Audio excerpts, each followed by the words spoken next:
Are you skeptical about the supernatural and paranormal? Then join us for today's stories. Welcome to Chilling Tale Hub. It's good to see you made it back for another episode. Today, I'm here to keep sharing scary stories with you all. I'm a freshman in high school, and the year is almost over. Toward the end of every school year, I have a night, usually on a Saturday, where I invite some friends over to stay at my house. It's pretty much a tradition at this point. This year, however, only one of my friends could make it. We'll call him Greg. Greg and I have been close friends since the 5th grade, and we both enjoy all things horror-related, listening to stories on YouTube, watching scary movies, etc. I live in an upper-class neighborhood that is usually pretty quiet. Our house is a large, colonial-style home with a spacious backyard, surrounded by tall oak trees that cast long shadows in the moonlight. The neighborhood is a mix of new and old homes, with well-manicured lawns and tree-lined streets that create a picturesque suburban setting. The past few times Greg has stayed over, we had nightly strolls around the area and would have heart-to-heart conversations about our lives. Being a young man nowadays can be very confusing sometimes, and it's just nice to have a friend who'll listen to you vent about whatever happens to be going on in your life. This night was no different. We started our walk around 1:30 a.m., the air cool and crisp with a gentle breeze rustling the leaves. The streets were deserted, the silence only broken by the occasional hoot of an owl or the distant bark of a dog. We visited our usual spots around the neighborhood, including a small park with a playground where we'd often sit on the swings and talk about everything from school to our dreams for the future. After about an hour, I came up with a brilliant idea. Hey, you know what? We aren't far from my old house. We should go by there and check it out, I suggested, a mischievous grin spreading across my face. Greg looked at me, intrigued. It's kind of a long story, but my old house is in the same neighborhood. Since my family moved here when the community was still being built, we moved into one of the first completed houses. However, there were plumbing issues, electric outages, and the garage roof collapsed after 3 months of living there. So my dad worked out a deal with the real estate company to have us move to the next completed house that was thankfully constructed by a different company. Greg was down for the idea, so we headed in that direction. The streets were eerily quiet, the only sound being the crunch of gravel under our feet and the occasional whisper of the wind. The connecting road to my old house was usually bordered by corn stalks on both sides, but since this was the off-season, there was just an open field. The moon cast an eerie glow over the landscape, making the barren fields look like a vast, empty expanse of silver. As we continued down the road, many memories came flooding back to me. I remembered playing tag with my siblings in the cornfields, our laughter echoing in the stillness of the night. I remembered the excitement of moving into a brand new house, only to be disappointed by the constant problems that plagued it. But I was sure Greg did not want to talk about the fuzzy memories from my childhood. So I pushed my nostalgia to the back of my mind and continued talking about relevant topics. After 10 more minutes, we were finally approaching the entrance to the old section of the neighborhood. At the risk of sounding cliché, the entrance to this part of the neighborhood was much more eerie than I remembered. For some context, the farmland I mentioned is part of our neighborhood, but it also separates the old section from the more developed one. You see, the original company that built my first house also constructed several others that ended up having the same problems. Everyone who lived in those houses was relocated to the part of the community I live in now. There are still a few people living in this section, but there are entire streets of abandoned houses, some of which were never fully completed. As we approached, I got the chills. Something inside me was screaming to turn back, but I told myself that we would make this quick and then start heading home. The old houses stood like silent sentinels in the moonlight, their dark windows staring blankly at us. Some were boarded up, their yards overgrown with weeds, while others looked like they had been frozen in time, still furnished but abandoned. It was like walking through a ghost town. We turned onto the street where my old house was located, the familiar layout of the neighborhood bringing a strange mix of comfort and unease. The house itself looked much the same as it did when we left it, a two-story brick structure with a sagging roof and peeling paint. The sight of it brought back a flood of memories, both good and bad.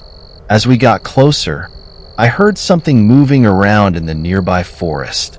I chalked it up to being a deer or some other animal, trying to keep my nerves in check. But then, out of nowhere, a hair-raising scream erupted from the darkness. The scream was followed by a low growl that sent shivers down my spine. I looked at Greg, who was just as startled as I was. That must have been a coyote," Greg said nervously, his voice shaking. "Have you lost your mind?" "That was not a coyote," I replied, my heart pounding in my chest.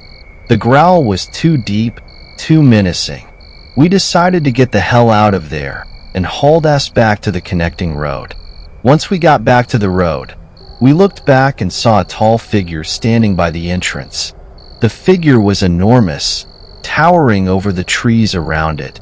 Its silhouette was barely visible in the moonlight, but its sheer size was enough to terrify us. We ran all the way back to the other side, our breaths coming in ragged gasps. Thankfully, nothing seemed to be following us. We took a moment to catch our breath and calm ourselves down. After a quick breather, we began speed walking back to my house. The adrenaline was still pumping through my veins, making me hyper-aware of every sound and shadow around us. After about a minute or two, I looked behind us again and saw something in the road, crawling toward us. It clearly was not an animal. It appeared to be a very tall person on all fours, the figure's movements jarring and unnatural, as if it was struggling to move itself across the pavement. I cannot explain to you adequately enough how terrifying this was to see. The figure's limbs were long and spindly, bending in ways that seemed impossible. Its head was too large for its body, and its eyes glowed a faint, eerie red in the darkness. I could only assume that whatever this thing was chasing after us. "Greg, am I going crazy? Or do you see what I see?" I asked, my voice barely above a whisper. "No, bro. I see it too. We need to get the hell out of here," Greg replied, his voice filled with panic. My brother is a night owl, and I knew that he would be up. So I pulled out my phone and called him, telling him to come pick us up at the park, which was down the street from us. If he left right after I called him, we should arrive there at the same time. Thankfully, my plan worked. Greg and I piled into the back seat, our breaths coming in ragged gasps. "What the hell is wrong with you guys?" my brother asked, his eyes wide with concern. "Just drive, man. Go," I replied, my voice urgent. We explained to my brother what happened during the car ride home, our voices trembling with fear. Once we got back, we ended up falling asleep around 5 a.m., but I woke up 2 hours later. Nothing in particular had woken me up. I was just restless, thinking about what had happened just a few hours ago, and I couldn't fall back asleep. Greg stayed at my house until around 4 p.m. Once he left, I did some research. It turns out that the old part of the neighborhood was once Native American ground. I believe that we encountered a creature in Native American folklore known as a Skinwalker. Even though I've discovered what it was, I'm still scared shitless, and I don't think I'll be taking walks at night anymore.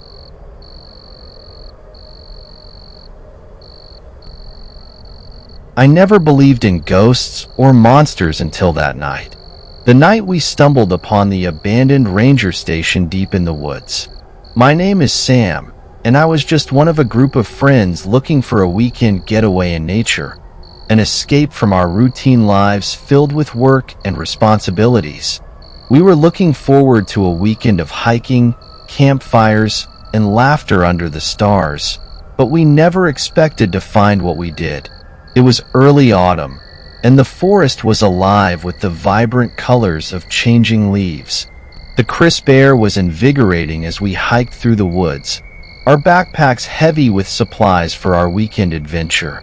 There were 6 of us: me, my best friend Mike, his girlfriend Lisa, her brother Tom, and 2 other friends, Jenny and Mark. We had known each other for years, and this trip was a much-needed break for all of us. We had been hiking for most of the day when we realized that we were lost. The sun was beginning to set, and we still hadn't found a suitable place to set up camp. The dense forest around us seemed to close in, the trees casting long, eerie shadows in the fading light. Just when we were starting to panic, we stumbled upon an old, decrepit ranger station. The building looked like it hadn't been used in years. Its wooden walls were weathered and covered in moss, and several windows were broken, their shards of glass glinting ominously in the twilight. But we were desperate for shelter, and the thought of spending the night outside in the dark, unfamiliar forest was even more unappealing. We decided to spend the night there. As we approached the ranger station, I couldn't shake the feeling that we were being watched. The hairs on the back of my neck stood on end, and a chill ran down my spine. I glanced at my friends, but they seemed more concerned with finding a way inside than with the strange atmosphere that hung over the place. We pried open the front door, which groaned loudly on its rusted hinges, and stepped inside. The interior was just as dilapidated as the exterior. Dust coated every surface, and cobwebs hung from the corners of the ceiling. Old, yellowed papers were scattered across the floor, and the furniture was in a state of disrepair. But it was dry, and it offered some semblance of protection from the elements. We set our backpacks down and began to explore the station, trying to make it as comfortable as possible for the night. As the sun went down, a sense of unease settled over us. The station was eerily quiet, with only the sound of the wind rustling through the trees outside. We built a small fire in the old, stone fireplace, hoping that its warmth and light would chase away the creeping dread that seemed to be seeping into our bones. We sat around the fire, trying to keep our spirits up by telling stories and joking, but there was an undercurrent of tension that none of us could ignore. It started with a low, growling sound that seemed to come from all around us. At first, we thought it might be a bear or some other wild animal, but as the night wore on, we realized that something was hunting us, picking us off one by one. The first to disappear was Tom. He had gone outside to gather more firewood and never came back. We searched the station from top to bottom, but we found nothing. Panic set in as we realized that we were trapped, with nowhere to run and no one to call for help.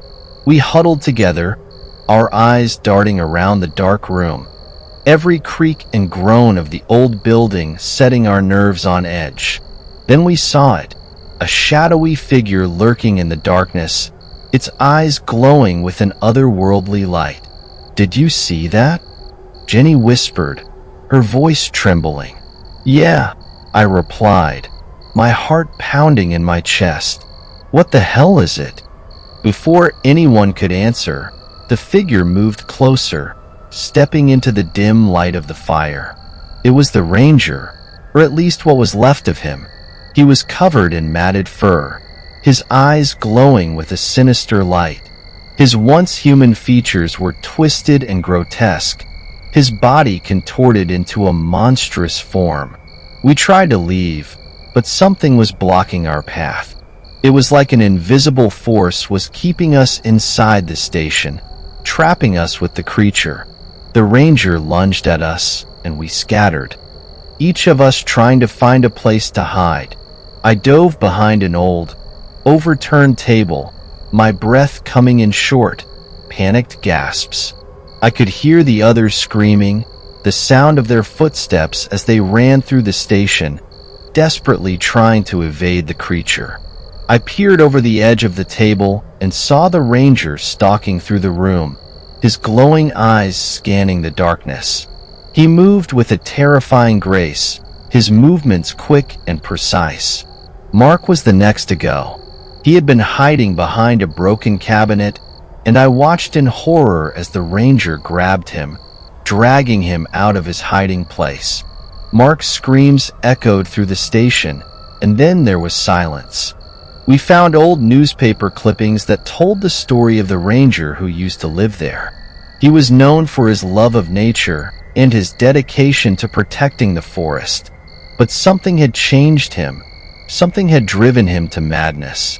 And in the end, he had disappeared without a trace. As we read the articles, we started to hear footsteps coming from a hallway. And then we saw him again. The ranger, what was left of him? He was covered in matted fur, his eyes glowing with a sinister light. We tried to fight him off, but he was too strong. He'd become something beyond human, something that couldn't be killed by conventional means. As we fought for our lives, we realized that we had made a terrible mistake. We had come to the ranger station looking for adventure, but we had found something much darker, something that had been waiting for us, something that had been hungry for years. The night seemed to stretch on forever. The ranger continued to hunt us, his growls echoing through the station as he moved from room to room.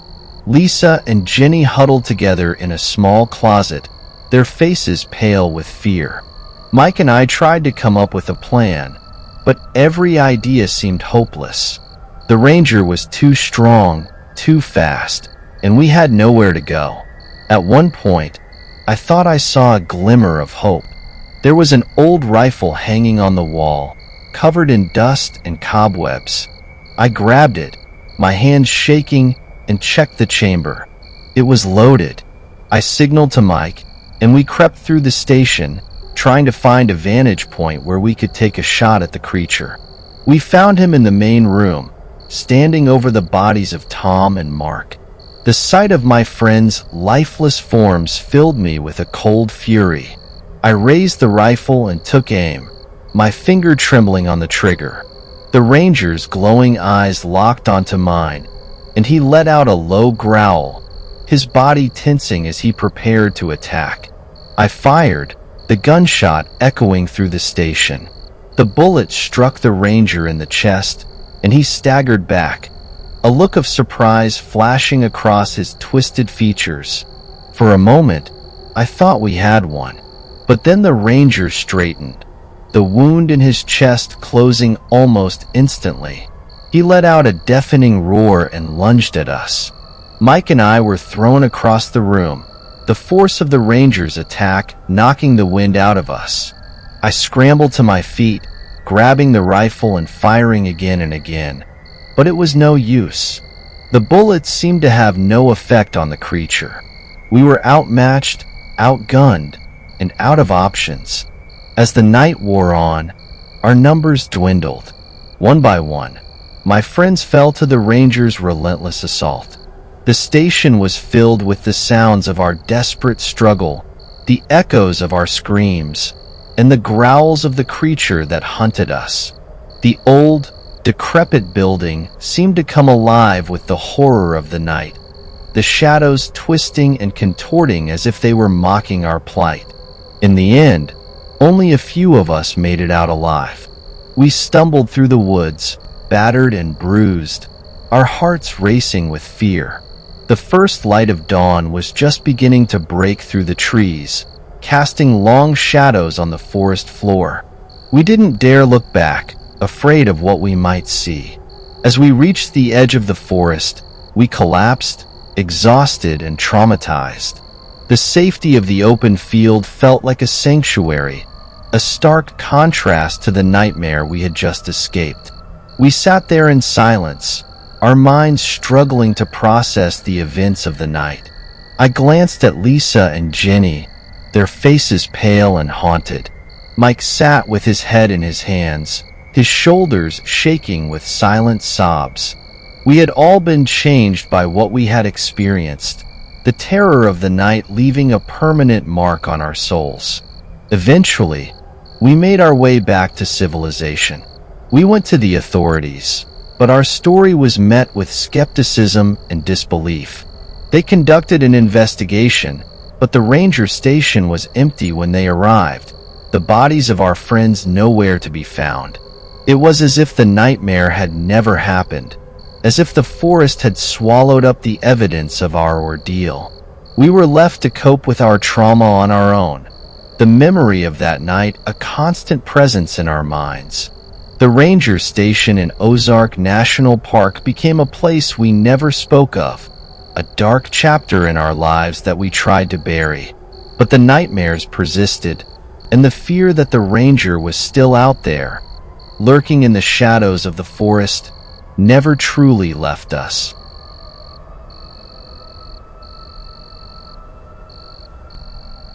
My name is Brian Mitchell, and I've always found solace in the great outdoors. As a lifelong resident of the Pacific Northwest, my love for nature runs deep. There's something about the crisp, fresh air and the quiet rustle of the trees that calms my soul. That said, I never imagined that one of my routine camping trips would turn into a story I'd be telling for the rest of my life. It all happened on Thursday, July 18th. The adventure started early Tuesday morning. I had packed my old pickup truck with all the essentials: a sturdy tent, camping stove, sleeping bag, a cooler full of food and drinks, and of course, my trusty fly fishing rod. My destination was a remote spot about 30 minutes southwest of my small town. Nestled deep within the woods, this place was my secret paradise, teeming with trout and far removed from the prying eyes of civilization. I set off just as the sun was beginning to rise, painting the sky in hues of orange and pink. The drive was serene, the roads mostly empty save for the occasional deer or rabbit darting across. With every mile, I felt my worries fade, replaced by the excitement of the days ahead. By 1 p.m., I had reached my destination. The familiar sight of the gurgling river and the towering trees brought a smile to my face. I parked the truck, grabbed my backpack, and settled down for lunch.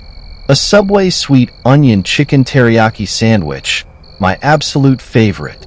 There's something about that tangy sweetness that makes every bite a little slice of heaven. After lunch, as the sun began its descent, I set up my gear.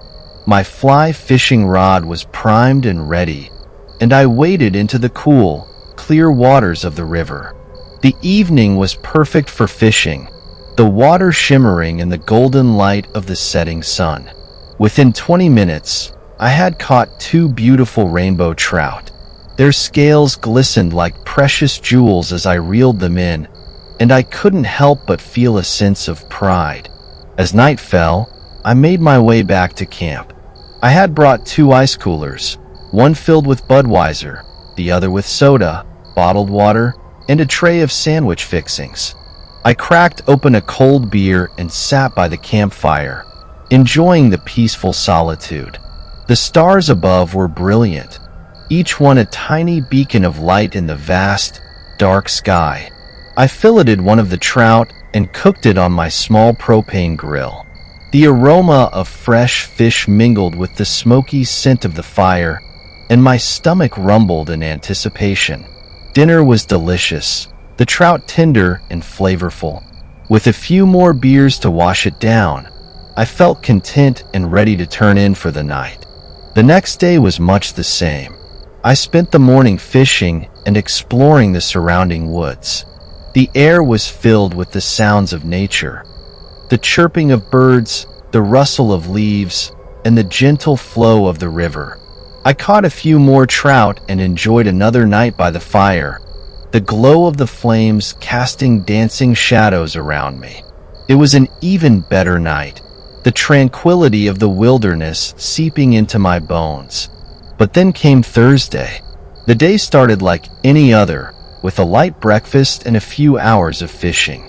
As the afternoon wore on, I decided to venture further downstream, where the river was deeper and the fish were rumored to be larger. The trees on the other side of the river stood tall and proud, mostly ponderosa pines and western larch, their branches swaying gently in the breeze. I found a good spot and cast my line, my eyes scanning the surroundings for any signs of wildlife. Bears were a common sight in these parts, and I didn't want to be caught off guard. As I fished, I kept my senses sharp, my gaze flickering between the trees and the river. It was then that I saw something out of the ordinary. At first, it was just a flicker of movement, a dark shape partially obscured by the trees. I squinted, trying to get a better look. What I saw made my heart skip a beat. Standing across the river, about 40 yards away, was a figure unlike any I had ever seen. The creature was massive, at least 2 or 3 feet taller than me, and I'm 6'2". It had reddish-brown hair covering its body, and its face looked primitive, almost ape-like. Its arms were enormous, reaching down past its knees, and its stance was both powerful and menacing. For a moment, I stood frozen, my camo jacket and pants blending me into the background. I wasn't sure if the creature had seen me, but it seemed to be searching, its head turning from side to side as if trying to locate something. My heart pounded in my chest, a mixture of fear and awe washing over me. Slowly, I reached into my back pocket and pulled out my phone, carefully removing it from its waterproof case. My hands trembled as I tried to steady the camera, but the creature was too far and the light too dim for a clear shot. Frustration mingled with my fear. I had a feeling no one would believe me without proof. As I watched, the creature began to move. It walked closer to my location, its massive frame swaying with each step. I could see the water splashing around its feet, hear the heavy thud of its footsteps. My mind raced, trying to process what I was seeing. This was no bear, no animal I had ever encountered in the wild. It was something else, something that didn't belong in the natural order of things. The smell hit me next, a foul, pungent odor that made me gag. It was like the stench of a skunk, but much worse, mixed with the scent of decay. My eyes watered as I fought the urge to retch, trying to stay as still and quiet as possible. The creature came to a stop directly across the river from me, about 15 yards away. We were almost face to face, and I could see its eyes, dark, deep set, and filled with an intelligence that sent a chill down my spine. It let out a low, rumbling growl, a sound that seemed to vibrate through the air and resonate in my bones. For a moment, time stood still. I didn't dare move, barely dared to breathe. The creature seemed aware of my presence, but it couldn't pinpoint my exact location. It sniffed the air, its massive head swinging from side to side. Then, with a sudden, violent motion, it reached down, picked up a large rock, and hurled it across the river. The rock landed with a splash, sending ripples through the water. I flinched but managed to stay silent, my heart pounding so hard I was sure the creature could hear it. Slowly, it turned and began to walk to the west, moving with a grace and speed that belied its massive size. I waited until it was out of sight, then grabbed my gear and ran. I didn't stop until I reached my campsite, my lungs burning and my legs trembling with exhaustion and adrenaline. I threw my things into the truck and drove back to town, my mind reeling from the encounter.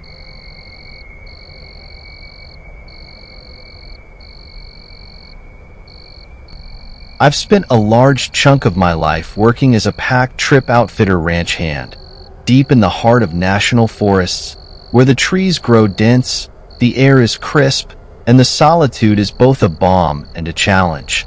Every month, like clockwork, I pack up and head out, spending at least a week camping under the stars, the only light coming from my campfire and the moon hanging like a guardian in the sky.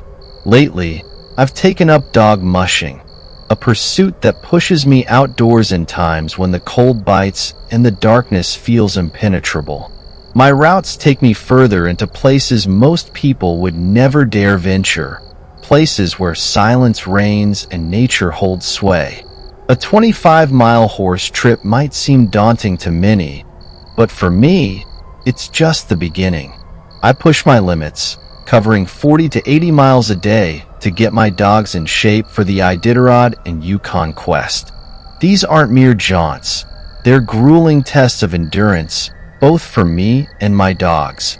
Although I'm not officially part of search and rescue or the park rangers, I've volunteered alongside them countless times. I've spent untold hours deep in the wilderness, aiding them in their missions, navigating through thick forests and treacherous terrains. Anyone who spends as much time as I do in these remote areas inevitably sees or hears things that defy belief. It's par for the course, but how much you entertain these tales is up to you. Personally, I'm a skeptic. I only believe what I see with my own eyes. And what I'm about to tell you is a story that still sends shivers down my spine. The first part of my tale begins just past the border of New Mexico, into Arizona. I was driving on an old county highway, the kind that seems to stretch endlessly into the horizon. The sun had just dipped below the edge of the earth, casting the landscape in a dusky glow that made shadows dance and distances hard to judge. This is the witching hour for accidents, and I wasn't taking any chances. I was driving at the speed limit, cautious but steady. The middle of nowhere is not the place to get reckless. If I clipped something out here, it could be hours, even days, before anyone found me, if I survived at all. Nightfall had almost settled in when I saw them. 5 or 6 elk cows bursting onto the road, their eyes wide with panic. I slammed on the brakes, swerving violently off the shoulder to avoid them. The car skidded, nearly colliding with rocks and debris scattered along the roadside. Hitting one of those animals would be a death sentence. They stand 6 or 7 feet tall and weigh over 500 pounds. They breed like rabbits in some places, and encountering a herd can be a terrifying experience. I might have survived hitting one, but all 5? No way. Miraculously, I managed to dodge them, but there was one elk that stood out, larger than the rest, almost otherworldly in its size. This elk was massive, easily the size of a moose, and covered from head to toe in what looked like large, gray wool, reminiscent of an Angora goat that desperately needed shaving. Its fur was so thick and matted it formed dreadlocks, hanging like heavy drapes from its body. The other elk were already enormous, but this one was in a league of its own. It took up every inch of the Tulane Road, a colossal presence that seemed to defy the laws of nature. As it moved, it felt like time slowed down. I had a good, long look at it, every detail etched into my mind. For a split second, I felt an eerie calm wash over me. I thought, this is it. This is how it ends. Everything about the moment was surreal. Many of us like to think we'd go out swinging, fighting to the last breath.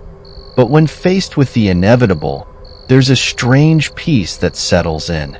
I stared at the elk, and it stared back, its eyes dark and deep, almost knowing. It was about to hit me head on, its massive bulk poised to crash through my windshield and end me. But then, just as quickly as it had appeared, it was gone. Its massive head passing over the roof of my car, grazing the back with a dull thud. I pulled over, my heart hammering in my chest. I had to see what it was that had nearly killed me. I stepped out of the car, the cool night air hitting me like a slap. The elk were disappearing into the tree line, and the massive creature lumbered behind them, a silent guardian. I walked to the front of my car, my hands shaking as I inspected the new dent in the metal. I leaned against the hood, my mind replaying the encounter over and over. My friends later suggested it was some kind of Sasquatch, even though I was certain it had 4 legs. My wife, ever the spiritual one, believed it was the spirit of death, that I had died there and continued living in some liminal space. The second part of my story takes place a few miles up a ridge overlooking Lake Strawberry in Utah. I was in an old aspen grove, the trees thick and imposing, their white bark gleaming in the dim light. I had a team of 12 dogs behind my ATV, as there wasn't enough snow for the sleds. The trail was narrow, hemmed in by the dense forest, leaving no room for deviation.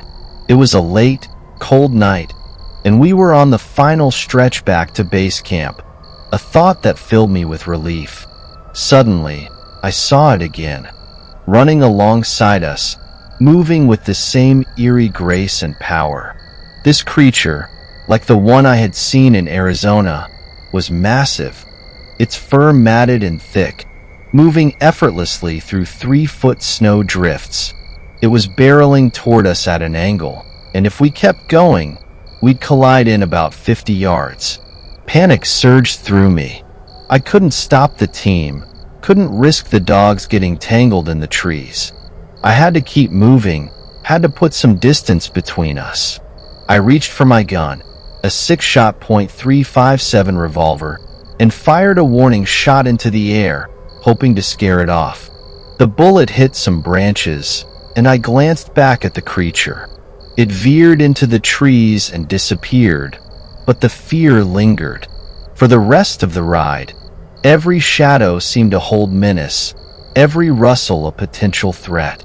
I kept my eyes on the pack leader, guiding the dogs with all the focus I could muster. When we finally made it back to camp, I was exhausted, both physically and mentally. I couldn't shake the image of that creature, its hulking form and matted fur, from my mind. As a hunter, dog sledder, and search and rescue volunteer, I've seen my fair share of strange things, but this was different. It shouldn't exist, yet I had seen it twice, and both times I had felt the same overwhelming sense of doom, as if I was staring death in the face.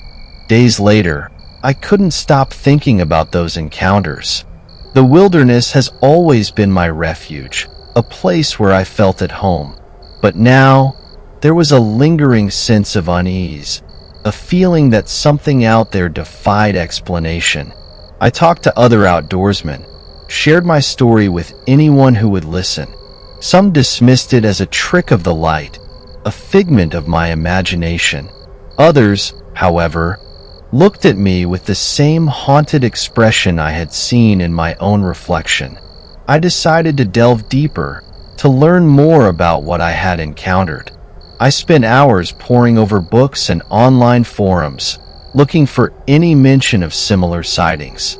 There were stories, of course, tales of cryptids and legendary creatures, but nothing that matched the exact description of what I had seen.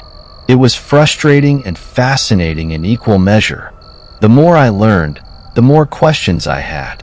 One night, as I sat by the fire, the flickering flames casting long shadows around my camp, I pondered the nature of fear and the unknown. The wilderness, with all its beauty and danger, had always been a place of discovery for me. But now, it seemed to hold secrets I couldn't quite grasp. I thought about the people who had walked these paths before me, the Native Americans who spoke of spirits and guardians of the forest. Maybe, in some way, I had crossed paths with one of those ancient beings, a sentinel of the wild. The months passed, and winter gave way to spring. The snow melted, revealing the green shoots of new life.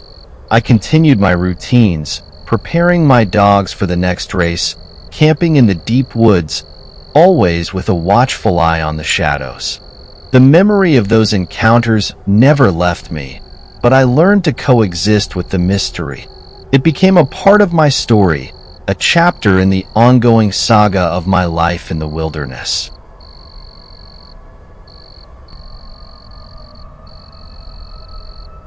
It all started with an innocent suggestion from my dad. He told me about a perfect place to go camping, a serene spot by a big lake surrounded by dense forest. It sounded like the ideal getaway for a weekend camping trip with my girlfriend Alicia, my best friend Rodney, and his girlfriend Amanda. Dad's directions were straightforward, and before we knew it, we were on our way to this hidden gem. We reached the parking lot just as the sun began its descent, painting the sky in breathtaking hues of orange and pink. The air was warm, and the gentle breeze carried the soothing sounds of rustling leaves. Excitement buzzed among us as we unloaded our gear and began the short hike to the lake, following the well-trodden trail that led from the parking lot. As we emerged from the woods, the lake came into view, its surface calm and inviting. The scene was almost too perfect, the kind you see in postcards or read about in adventure novels. We quickly set up our tents, wanting to make the most of the remaining daylight. Even as the sky darkened, a faint orange glow lingered on the horizon, reflecting off the tranquil waters. Amanda, ever the adventurous spirit, suggested we all jump into the lake for a swim. The idea was tempting. My dad had mentioned how refreshing it was. Rodney and I were hesitant, but the girls were already stripping down to their underwear and wading into the water, exclaiming how warm it was. I promised to join them after setting up the campfire, hoping to add to the cozy ambience of our campsite. Setting up the fire proved to be more challenging than I anticipated. I fumbled with the wood, struggling to get it to catch. Rodney, seeing my frustration, took over and managed to get a small flame going. Just as the fire started to grow, a scream pierced the air. I turned towards the lake, my heart racing. Alicia was thrashing in the water, her movements frantic and desperate. Amanda looked just as confused and terrified. Without a second thought, I tore off my shirt and sprinted into the lake. The water was surprisingly shallow, barely reaching my waist, yet Alicia's arms flailed wildly above the surface. I reached her quickly and pulled her up, her breath coming in short, panicked gasps. "What the hell happened?" I shouted, but she was too breathless to respond. She bolted for the shore, screaming for us to get out of the water. Amanda and I exchanged bewildered looks, but didn't hesitate to follow her lead. As I turned to leave, something cold and strong wrapped around my ankle, pulling me down. Pain shot through my leg as if something sharp was cutting into my skin. Panic surged through me, and I kicked wildly with my free leg until I broke free. We scrambled back to the campsite, my heart pounding in my chest. Alicia was already there, sitting on a cooler and pressing on a wound on her ankle. I collapsed onto another cooler, inspecting my own injury, a deep but small gash that was bleeding profusely. "Rodney, get the first aid kit from the tent," I shouted. He quickly retrieved it, and we bandaged our wounds as best as we could. Once the initial shock wore off, curiosity took over. What the hell had grabbed us? We tossed around theories: an eel, a fish, maybe even a piece of debris. But Alicia's words sent a chill down my spine. "It didn't feel like an eel or a fish," she said, her voice trembling. "It felt more like a claw." A claw.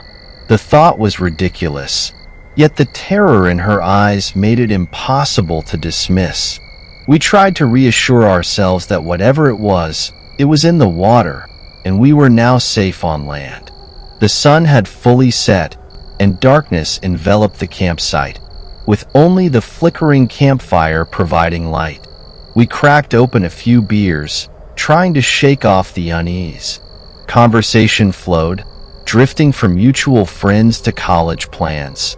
But the earlier incident kept creeping back into our minds. Just as we began to relax, a loud splash echoed across the lake. Our heads snapped toward the sound. The lake, once so serene, now seemed menacing under the cloak of night. "Probably just a fish," I muttered, but my words lacked conviction.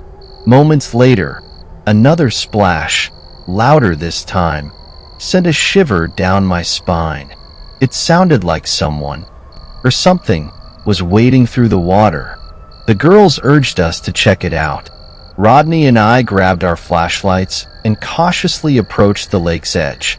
We swept the beams of light across the water, our hearts pounding. For a moment, there was nothing but the calm surface of the lake. Then Rodney's light caught something.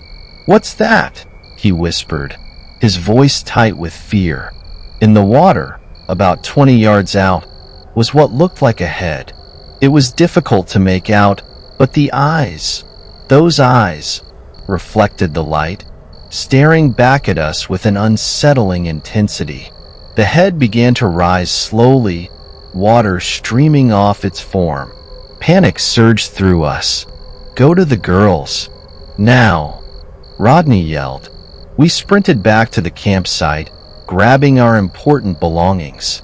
The girls were already packing up, their faces pale with fear.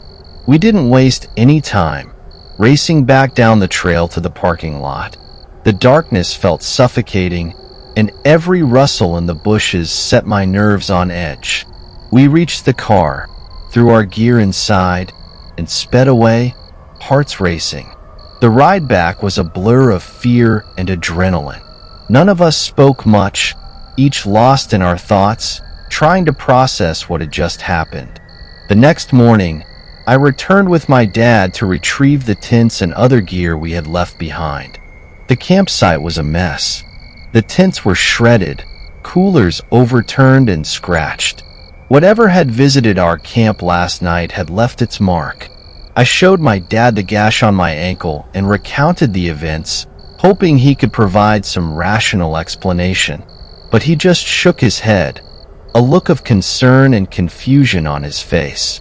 "I have no earthly idea what could have done this," he admitted. We packed up the remains of our campsite in silence and left, a sense of dread hanging over us. None of us ever returned to that lake. The memory of that night stayed with me.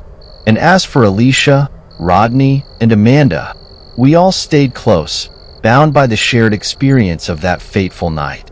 We never spoke much about it afterward, each preferring to leave the mystery unsolved. But every now and then, when the conversation lulls and the fire crackles, we catch each other's eyes and remember the night we came face to face with the unknown.